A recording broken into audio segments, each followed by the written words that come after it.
Mag-awit kayo sa Panginoon ng isang bagong awitin. Magsiawit kayo sa Panginoon buong sandaigdigan. Awitan ang Panginoon at purihin ang kaniyang ngalan. Ipahayag ang kaniyang pagliligtas sa lahat ng panahon. Magsiawit kayo sa Panginoon ng isang bagong awitin. Magsiawit kayo sa Panginoon buong sandaigdigan.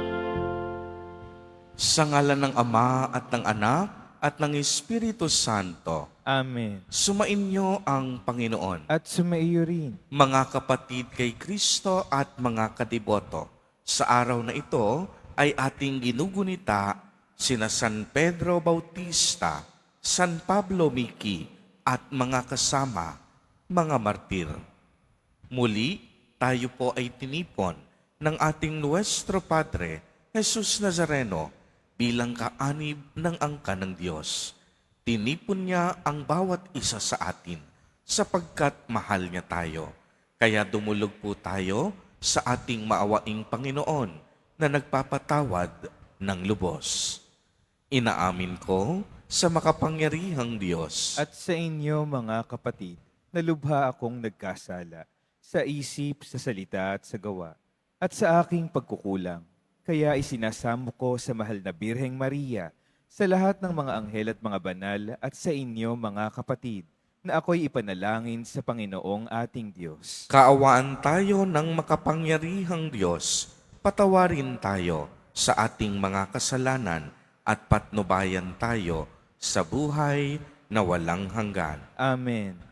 Panginoon, kaawaan mo kami. Panginoon, kaawaan mo kami. Kristo, kaawaan mo kami. Kristo, kaawaan mo kami. Panginoon, kaawaan mo kami. Panginoon, kaawaan mo kami. Manalangin tayo. Ama naming makapangyarihan, ikaw ang pinagmulan ng matapat na paninindigan ng mga banal, ang mga martir na sina San Pedro Bautista, San Pablo Miki at mga kasama ay minarapat mong tawagin upang mabuhay sa iyong piling matapos danasin ang krus ng pagtitiis sa kamay ng mga taga-usig, bunga ng kanilang pagdalangin para sa amin. Mapangatawanan nawa namin hanggang kamatayan ang pananampalatayang aming pinangahawakan sa pamamagitan ni Hesukristo, kasama ng Espiritu Santo, magpa sa walang hanggan. Amen. Magsiupo muna ang lahat. Pagbasa mula sa sulat sa mga Hebreo. Mga kapatid, hindi kayo lumapit gaya ng paglapit ng mga Israelita sa isang bundok na nakikita sa bundok ng Sinai na may nagliliyab na apoy, balot ng pusikit na kadiliman, may malakas na hangin, may tunog ng trompeta at tinig na nagsasalita. Nang ang tinig na ito'y marinig ng mga tao, isinamo nilang tumigil iyon sa pagsasalita sa kanila. Talagang nakakakilabot ang kanilang natatanaw. Kaya't pati si Moises ay nagsabi ng ganito, nanginginig ako sa takot. Ang nilapitan niyo'y ang bundok na Sion, ang lungsod ng Diyos na buhay, ang Jerusalem sa langit, na kinaroroonan ng di mabilang na anghel. Lumapit kayo sa masayang pagtitipon ng mga ibinilang na panganay na nakatala sa langit. Lumapit kayo sa Diyos na hukom ng lahat, sa mga espiritu ng mga taong banal na naroroon sa dakong inilaan sa kanila ng Diyos. Lumapit kayo kay Jesus, ang tagapamagitan ng bagong tipan at sa dugong nabubo na ang sinisigaw ay kaiba sa isinisigaw ng dugo ni Abel. Ang salita ng Diyos. Salamat sa Diyos. Awa mo'y nagunita ko sa loob ng iyong templo. Awa mo'y nagunita ko sa loob ng iyong templo. Dakila ang poon, dapat papurihan. Ang lungsod ng Diyos, bundok niyang banal. Ang bundok ng Siyon, tahanan ng Diyos, ay dakong mataas na nakalulugod. Awa mo'y nagunita ko sa loob ng iyong templo. Bundok sa hilaga nagalak ang dulot. Sa lahat ng bansa, nitong sansinukob. Sa piling ng Diyos, ligtas ang sinuman. Sa loob ng munog na banal na bayan. Awa mo'y nagunita ko sa loob ng iyong templo. Sa banal na lungsod ay aming namasid ang kanyang ginawa na aming narinig. Ang Panginoong Diyos, makapangyarihang siyang nag-iingat sa lungsod na banal, iingatan niya magpakailanman. Awa mo'y nagunita ko sa loob ng iyong templo. Sa loob ng iyong templo, O Diyos, aming nagunita pag-ibig mong lubos. Ika'y pinupuri ng lahat saan man. Ang buong daigdig ang dakilay ikaw, at kung mamamahala ay makatarungan. Awa mo'y nagunita ko sa loob ng iyong templo. Magsitayo po ang lahat.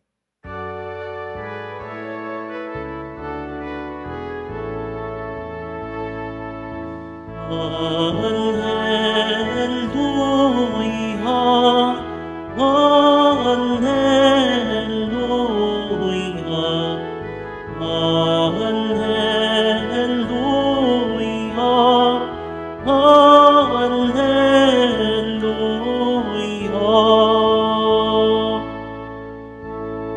Ang Diyos ay maghahari na,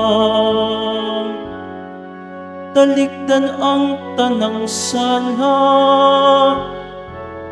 manalig sa palitan niya. Hallelujah, Hallelujah,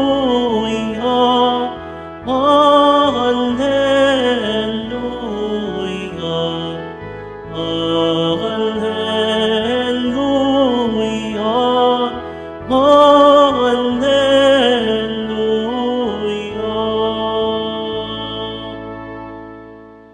Sumainyo ang Panginoon. At sumaiyo rin. Ang mabuting balita ng Panginoon ayon kay San Marcos. Papuri sa iyo, Panginoon. Nung panahong iyon, tinawag ni Jesus ang 12 at sinugong dala-dalawa. Binigyan niya sila ng kapangyarihang magpalayas ng masasamang espiritu at pinagbilinan. Sa inyong paglalakbay, huwag kayong magdala ng anuman, maliban sa tungkod, ni pagkain, balutan, salapi sa inyong lukbutan o bihisan, ay huwag kayong magdala. Ngunit magsuot kayo ng panyapak. Sinabi rin niya sa kanila, at sa alinmang tahanang inyong tuluyan, manatili kayo roon hanggang sa pag-alis ninyo sa bayang iyon. Kung ayaw kayong tanggapin o pakinggan sa isang dako, umalis kayo roon at ipagpag ninyo ang alikabok ng inyong mga paa bilang babala sa mga taga roon. Kaya't humayo ang 12 at nangaral sa mga tao na pagsisihan nila at talikdan ang kanilang mga kasalanan. Pinalayas nila ang maraming demonyo sa mga inaalihan nito. Pinahiran nila ng langis at pinagaling ang maraming may sakit. Ang mabuting balita ng Panginoon. Pinupuri ka namin, Panginoong Hesukristo. Magsiupo muna ang lahat. Magandang umaga po sa lahat. Naranasan nyo ba na dumaan kayo sa isang lugar na paulit-ulit, pero may mga bagay o tao na hindi nyo napapansin? Siguro nga, ilan sa atin na hindi alam kung anong imahe ng Nazareno yung pinoprosesyon, bawat traslasyon. Di ba? Mamaya, magpipila tayo doon, dadaanan natin yon, pero hindi na natin alam na si Vicario pala, yun pala yung dinadagsa ng mga tao tuwing traslasyon, tuwing fiesta. Pero ngayong araw, meron din tayong isang santo na nandirito ngayon sa loob ng ating simbahan na baka hindi rin natin napansin. Siya yung isa sa mga santong iginugunitan natin ngayon. At alam niyo ba kung sino yon? Alam niyo kung nasaan siya? Yan po, si San Pedro Bautista. Bakit siya nariyan? Kasi noong mga unang panahon ng mga pagdating dito ng mga Kastila, kasama po siya na dumating dito. Siya ay naging yung superior na mga Franciscano dito po sa Maynila. So kaya yung mga dinadaanan natin, yung mga kalyeng dinadaanan natin, nadaanan na rin niya yun. Sa totoo nga, dahil sa kanya naging bayan, ito yung Quiapo. Siya po yung responsable din kung paano na itatag yung ating simbahan na maging isang parokya.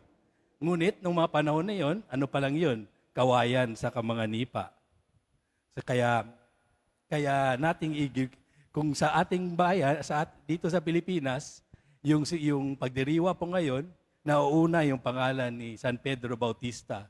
Pero sa mga ibang bansa, yung nauuna po, yung kasama niya, na si San Pablo Miki. Kasi yun naman siya yung naging patron ng Hapon. Pero hindi lamang si San Pedro Bautista, hindi lamang siya tumulong sa pagtatayo ng ating simbahan. Ibinigay niya rin ang kanyang sarili, ang kanyang buhay para kay Jesus Nazareno doon nga sa Japan. Sa ating unang pagbasa, narinig natin ang tungkol sa bundok Sion, ang lungsod ng Diyos na buhay. Hindi ito tulad ng bundok Sinai. Yung bundok Sinai, ito po yung sa lumang tipan, ito yung bundok kung saan ibinigay yung 10 utos kay Moises. Noong mga panahon yon, kung maalala nyo pa, natatakot yung lahat kasi ang narinig nilang mga lakas na parang thunder, na malakas na yung boses, lahat ng mga Israelita na nakarinig doon at nasa presensya ng bundok Sion ay natakot. Pati na rin si Moises, natakot na rin siya. Pero yung sa panahon natin ngayon, sa bagong tipan, tayo daw ay nasa bundok Sion. Ang bundok Sion ay ang tahanan ng Diyos, kung saan may di mabilang na anghel sa isang maligayang pagtitipon. Isipin natin yan, tahanan ng Diyos. Di ba kapag tuwing tayo'y nagsisimba, andito tayo ngayon sa tahanan ng Diyos. So kasama natin, hindi natin kasama lang yung mga sa tabi po natin, kasama din natin yung mga anghel at mga santo. Kasama rin natin si San Pedro Bautista. At sa ating ebanghelyo po, narinig din natin na isinugo ni Jesus Nazareno ang 12 nang walang dalang kahit ano. Walang pagkain, walang pera, walang ekstrang damit. Tanging pagtitiwala po lamang. Kayo ba, siguro yung iba sa atin masasabi, ganun rin po ako ngayon eh. Pero kung isipin natin, kung maipapagawa ba sa atin, pagkatapos binigyan tayo ng gawain, pero hindi tayo binigyan ng kahit anong para sa gawain na yon, hindi ba tayo kakabahan? Pero hindi sila pinabayaan ni Jesus. Tinuruan naman yung 12 na sila po ay dapat umasa sa Diyos. Ganito rin ang ginawa ni San Pedro Bautista. Iniwan niya ang kanyang bayan na Espanya. Pumunta siya rito sa Pilipinas, sa Maynila, at tinulungan niya ang mga mahihirap at nangangailangan. Hindi lang yung simbahang itong itinayo niya, marami pa siyang itinayong simbahan. Nagpatayo rin siya ng mga bahay, paaralan, at ospital. Ngunit, alam niyo, hindi lang alam niya rin na hindi lang building, hindi lang gusali ang kailangan natin, kundi yung pananampalataya rin, yung pag-asa at pagmamahal sa Diyos. At nung dumating na ang panahon kung kailang pinadala siya doon sa Japan, kasi yung emperor that time, yung leader po sa Japan, parang tinitrete na yung mga tao na kung hindi niyo ako kilalanin, aatakihin ko kayo. Kaya nagpadala ng grupo yung mga Kristiyano, lalo na ito si San Pedro Bautista, pangalawang grupo na po to na ipinadala doon. So parang medyo alam niya ang panganib sa buhay niya, pero pumunta pa rin siya. Kaya yun, nakilala niya si Pablo Miki. Si San Pablo Miki naman, isang Hapones.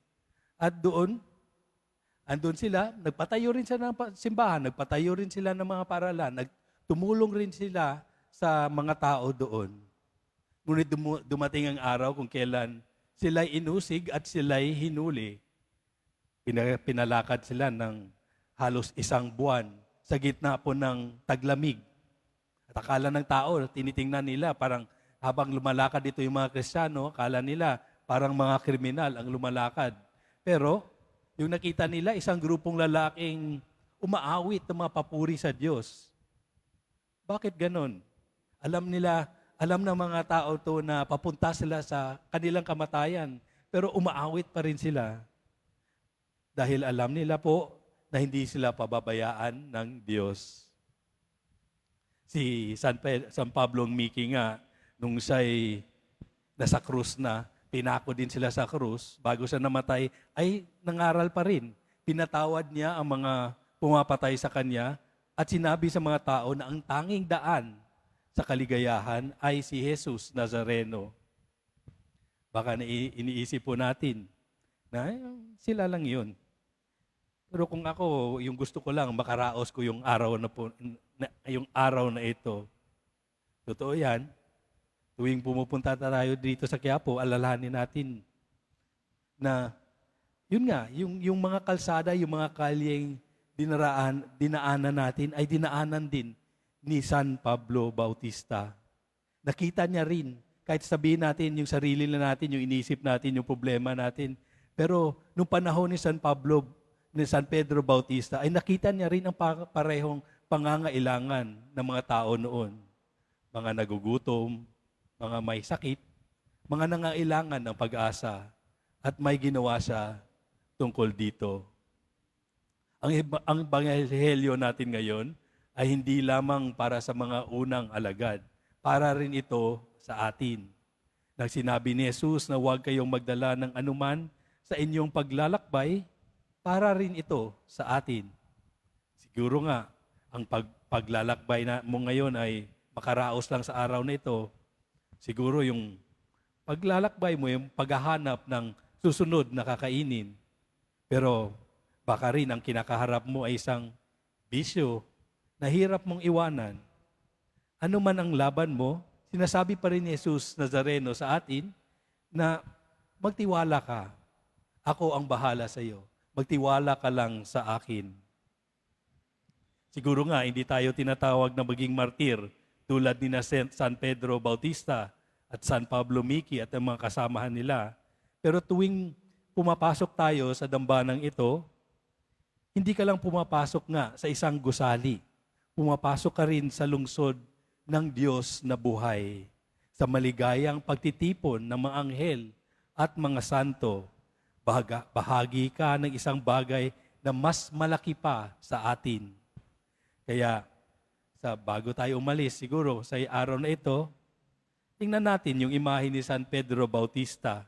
Alalahanin natin na hindi lang siya nagtayo ng simbahan, nagtayo rin siya ng pag-asa. Ngayon tayo rin ay tinatawag.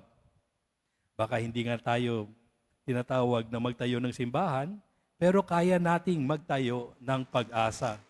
Kaya nating bumuo ng komunidad. Kaya nating palalimin ang pananampalataya natin at ng iba. Kaya ang tanong sa atin po, ano ang kayang nating itatayo ngayon?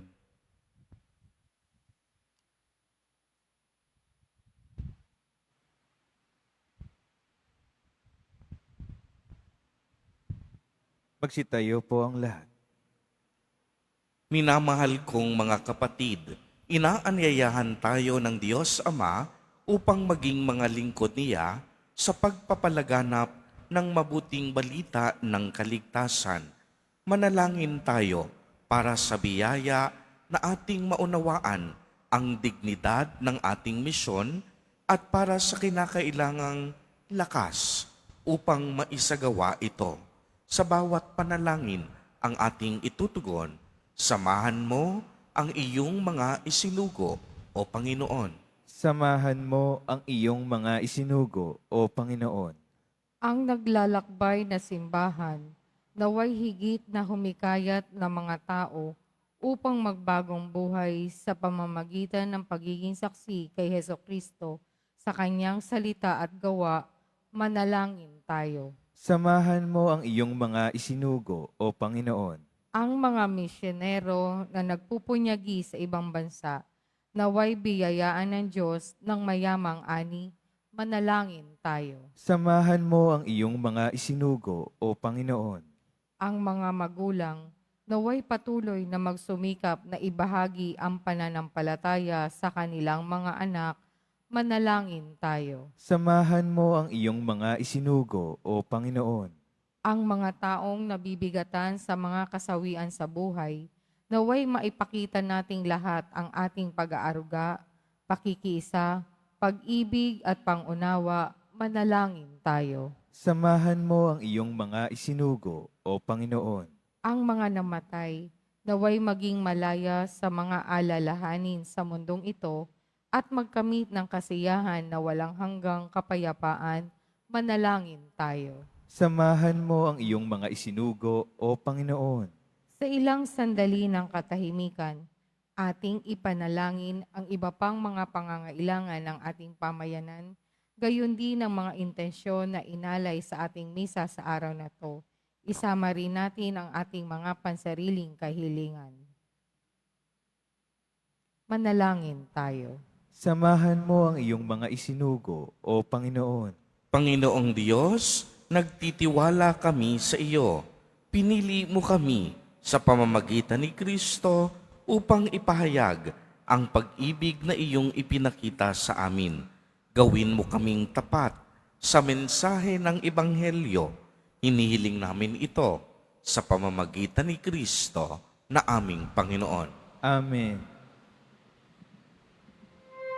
Maihandog sa'yo, Panginoon, ay tinapay at alak mula sa iyong kamay.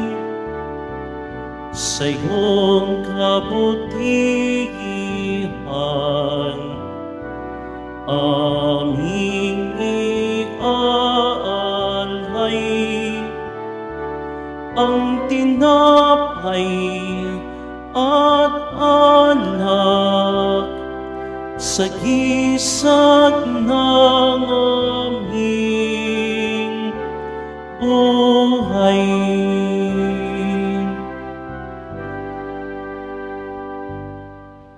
Tayo na po ang lahat. Manalangin kayo mga kapatid upang ang paghahain natin ay kalugdan ng Diyos, amang makapangyarihan.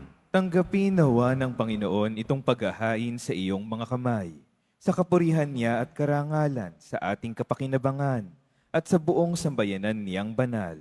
Ama naming lumikha, tanggapin mo ang mga alay na aming inihahain, ngayong ginugunita namin ang mga banal na martir, at ipagkaloob mong aming sambahin ang ngalan mo ng may katatagan sa pamamagitan ni Hesukristo, kasama ng Espiritu Santo, magpa sa walang hanggan. Amen. Sumainyo ang Panginoon. At sumaiyo rin. Itaas sa Diyos ang inyong puso at diwa. Itinaas na namin sa Panginoon. Pasalamatan natin ang Panginoong ating Diyos. Marapat na siya ay pasalamatan. Ama naming makapangyarihan, tunay ngang marapat na ikaw ay aming pasalamatan, ngayong aming kagalakan na sina San Pedro Bautista, San Pablo Miki, at mga kasama ay parangalan. Sila'y kapanalig naming may paninindigan na ikaw ay ipahayag kahit sila'y mamatay, sapagkat minarapat mong kanilang matularan ang iyong anak na naghain ng sariling buhay, tulad ng naganap sa iyong anak. Ang dugo ng mga martir ay dumanak, hindi dahil sa katatagang likas, kung hindi dahil sa iyong bigay na lakas. Kaya kaisa ng mga anghel na nagsisiawit ng papuri sa iyo, nang walang humpay sa kalangitan, kaming nagbubunyi sa iyong kadakilaan. Santo, Santo, Santo, Panginoong Diyos ng mga hukbo, napupuno ang langit at lupa ng kadakilaan mo. O sana sa kaitaasan, pinagpalang na paririto sa ngalan ng Panginoon. O sana sa kaitaasan, magsilhod po ang lahat.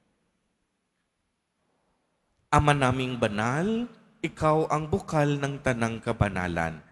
Kaya't sa pamamagitan ng iyong Espiritu, ay gawin mo pong banal ang mga kaloob na ito upang para sa amin ay maging katawan at dugo ng aming Panginoong Hesukristo. Bago niya pinagtiis ang husang loob na maging handog, hinawakan niya ang tinapay, pinasalamatan kaniya, pinagati-hati niya iyon, iniabot sa kaniyang mga alagad at sinabi, "Tanggapin ninyong lahat, ito at kanin. Ito ang aking katawan na ihahandog para sa inyo."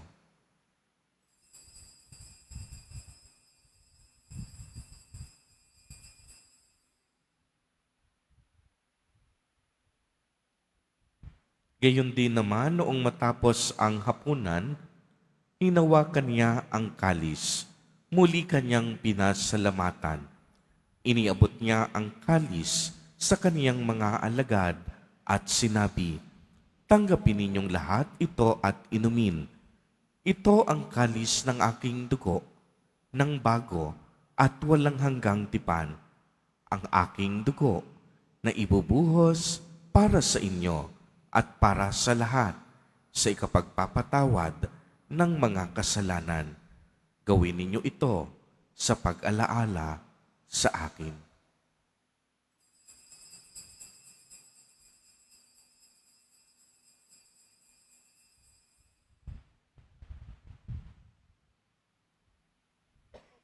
Magsitayo na po ang lahat. Ang misteryo ng pananampalataya. Si Kristo'y namatay, si Kristo'y nabuhay, si Kristo'y babalik sa wakas ng panahon. Ama, ginagawa po namin ngayon ang pag-alaala sa pagkamatay at muling pagkabuhay ng iyong anak. Kaya't iniaalay namin sa iyo ang tinapay na nagbibigay buhay at ang kalis na nagkakaloob ng kaligtasan. Kami po'y nagpapasalamat dahil kami iyong minarapat na tumayo sa harap mo para maglingkod sa iyo. Isinasamo namin na kaming magsasalo-salo sa katawan at dugo ni Kristo ay mabuklod sa pagkakaisa sa pamamagitan ng Espiritu Santo. Ama, lingapin mo ang iyong simbahang laganap sa buong daigdig. Puspusin mo kami sa pag-ibig kay isa ni Francisco na aming Santo Papa at ni Jose na aming Obispo at ng Tanang Kaparian. Alalahanin mo rin ang mga kapatid naming nahimlay nang may pag-asang sila'y muling mabubuhay. Gayon din ang lahat ng mga pumanaw. Kaawaan mo po sila at patuloyin sa iyong kaliwanagan. Kaawaan mo at pagindapatin kaming lahat na makasalo sa iyong buhay na walang wakas, kaisa ng mahal na Birheng Maria na Ina ng Diyos, ng kabiyak ng puso niyang si San Jose, kaisa ng mga apostol at ng lahat ng mga banal na namuhay dito sa daigdig ng kalugod-lugod sa iyo, maipagdiwang nawa namin ang pagpupuri sa ikararangal mo sa pamamagitan ng iyong anak na aming Panginoong Heso Kristo. Sa pamamagitan ni Kristo, kasama niya at sa Kanya, ang lahat ng parangal at papuri ay sa iyo, Diyos amang makapangyarihan, kasama ng Espiritu Santo, magpa sa walang hanggan. Amen. Sa tagubilin ng mga nakagagaling na utos at turo ni Jesus na Panginoon natin at Diyos, ipahayag po natin ng lakas loob. Ama namin, Sumasalangit ka, sambahin ang ngalan mo. Mapasa amin ang kaharian mo. Sundin ang loob mo dito sa lupa para ng sa langit. Bigyan mo kami ngayon ng aming kakanin sa araw-araw at patawarin mo kami sa aming mga sala para ng pagpapatawad namin sa nagkakasala sa amin. At huwag mo kaming ipahintulot sa tukso at iadya mo kami sa lahat ng masama. hinihiling namin na kami iadya sa lahat ng masama, pagkalooban ng kapayapaan araw-araw, iligtas sa kasalanan at ilayo sa lahat ng kapahamakan, samantalang aming pinananabikan ang dakilang araw ng pagpapahayag ng tagapagligtas naming si Heso Kristo. Sapagkat iyo ang kaharian at ang kapangyarihan at ang kapurihan magpakailanman. Amen.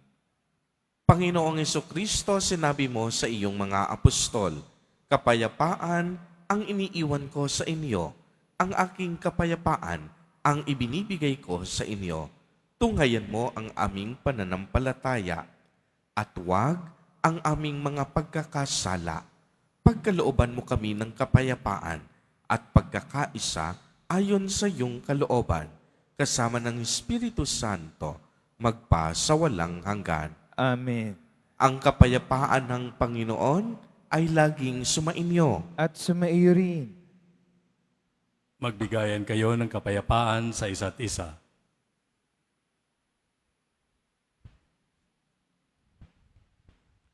Kordero ng Diyos na nag-aalis ng mga kasalanan ng sanlibutan, maawa ka sa amin. Kordero ng Diyos na nag-aalis ng mga kasalanan ng sanlibutan, maawa ka sa amin. Kordero ng Diyos na nag-aalis ng mga kasalanan ng sanlibutan, ipagkaloob mo sa amin ang kapayapaan. Magsilhod po ang lahat. Ito ang kordero ng Diyos. Ito ang nag-aalis ng mga kasalanan ng sanlibutan. Mapalad ang inaanyayahan sa kaniyang piging.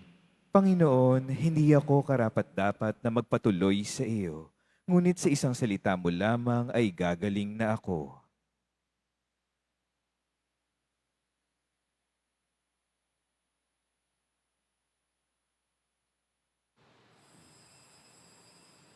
Para sa lahat ng tatanggap ng banal na komunyon, sasagot po tayo ng amen pagkasabi ng pari o ng lay minister ng katawan ni Kristo.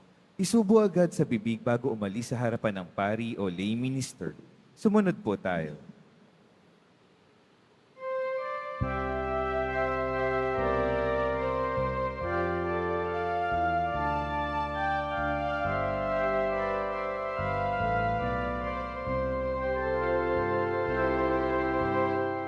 Ang mamatay sa sarili ay mabubuhay sa Diyos. Siya'y larawan ni Kristo, ang ating mabuting pastor. At kaniyang iniaalay ang sarili niyang buhay sa lugod at kabutihan ng minamahal niyang kapwa.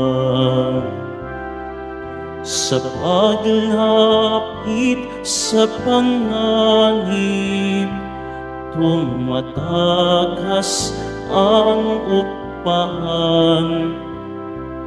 Ngunit ang tunay na pastol, mananatili hanggang kamatayan. At kaya't siya'y mahal din ng puting Diyos na Ama, sapagkat handa siyang mamatay na ang kawan ay maligtas. Sa paglapit sa panganib, tumatagas ang upahan. Ngunit ang tunay na pastol mananatili hanggang kamatayan. At kaya't siya'y mahal din ng puting Diyos na Ama, sapagkat handa siyang mamatay na ang kawan ay maligtas.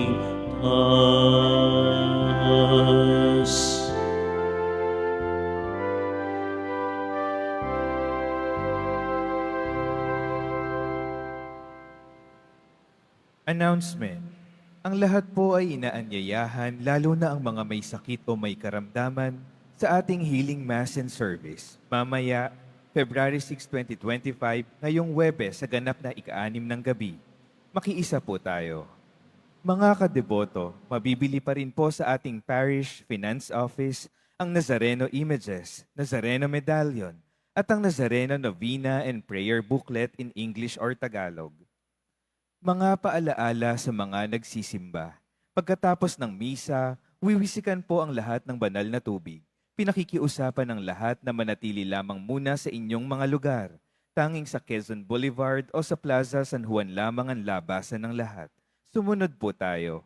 Maraming salamat po sa inyong pagdalaw at pagsisimba sa Basilica Menor at Pambansang Dambana ni Jesus Nazareno. Magsitayo po ang lahat. Manalangin tayo. Ama naming mapagmahal, pinagningning mo ang misteryo ng krus sa mga martir mong banal. Ipagkaloob mong kaming pinatatag ng banal na pakikinabang ay makapanatiling matapat kay Kristo sa pagmamalasakit sa tanan, sa pamamagitan niya kasama ng Espiritu Santo, magpa sa walang hanggan. Amen. Bago po ang huling pagbabasbas, unang-una po ay pasalamatan po natin ang ating mga kapatid na nasa ating iThursday program. Sila po ay kasama natin sa pagdiriwang ng banal na Eucharistia. Sa tuwing ika-unang Huwebes ng buwan ay kasama natin lagi sila na nakikimisa dito sa loob ng simbahan ng Quiapo. At gayon din pasalamatan natin si Reverend Richard sa kaniyang pagbibigay ng refleksyon at humilya sa araw na ito. Gayon din si Sister Mary Rose ng ating SSDM, gayon din ng ating mga volunteers from Caridad at ating volunteers from DPRM. Muli, maraming salamat po sa lahat ng mga tumutulong at sa lahat sa inyo mga kadiboto sa patuloy na pagbibigay ng suporta sa mga programa para sa ating mga kapatid na masigit na nangangailangan.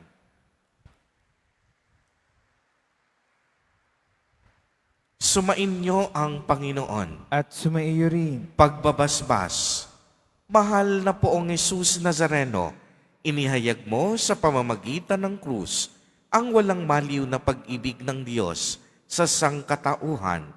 Pakinggan mo ang kahilingan, lalo na para sa nangangailangan ng iyong tulong at awa. Makamtanawa namin ang iyong kasagutan na may utang na loob na tinatanaw.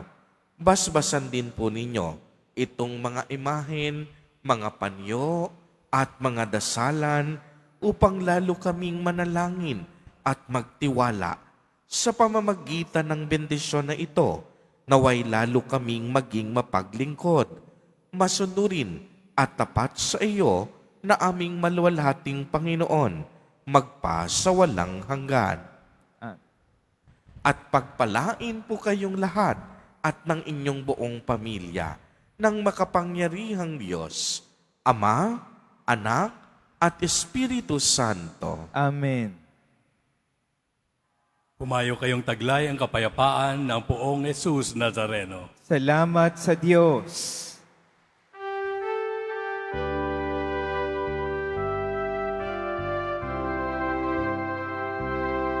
Nuestro Padre Jesus Nazareno, sinasamba ka namin. Pinipintuho ka namin, aral mo ang aming buhay at kaligtasan.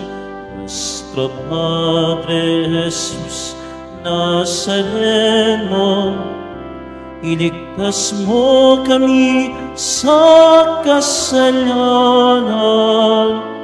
Ang krus mong kinamatayan ay sagisag ng aming kaligtasan. Nuestro Padre Jesus Nazareno, dinarangal ka namin. Nuestro Padre Jesus Nazareno, nilulwalhati ka namin. Nuestro Padre Jesus Nazareno, dinarangal ka namin. Nuestro Padre Jesus Nazareno, nilulwalhati ka namin.